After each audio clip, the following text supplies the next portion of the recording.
বাড়িতে মন বসে না, তাই ভোর 8টায় ঘুম থেকে উঠে বেরিয়ে পড়লাম দুজনে। বাইকের পেছনে বেগমকে বসিয়ে গান করতে শুরু করলাম এই পথ যদি না শেষ হয়। হঠাৎ তেল শেষ হয়ে যাওয়ায় জিওর পেট্রোল পাম্প থেকে টাওয়ার ভরে নিলাম। তারপর মেঠো পথ ধরে এগিয়ে চললাম যেদিকে দু চোখ যায়। হঠাৎ মনে পড়লো আমার একটা পার্সোনাল রিসর্ট আছে।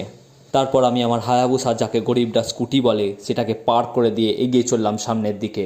হাঁটতে হাঁটতে আমি ইনস্টাগ্রাম ইনফ্লুয়েন্সারদের মতো দুহাত ছড়িয়ে এসআরকে হওয়ার চেষ্টা করলাম। প্রচণ্ড কালো হওয়া সত্ত্বেও ব্রাইটনেস বাড়িয়ে একটু ফর্সা ভিডিও তুলে নিলাম। তারপর দেখলাম একটা বিশাল বড় অ্যাকোরিয়াম, কিন্তু তাতে কোনো মাছ ছিল না। প্রচুর সবুজ ঘাস দেখে কিছু গরুর কথা মনে পড়ে যাচ্ছিল।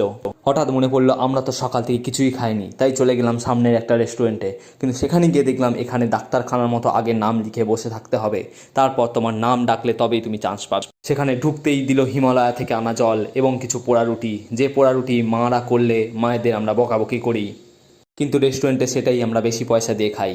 পেঁয়াজের এই মাঝখানের কোয়াগুলো আমার সব থেকে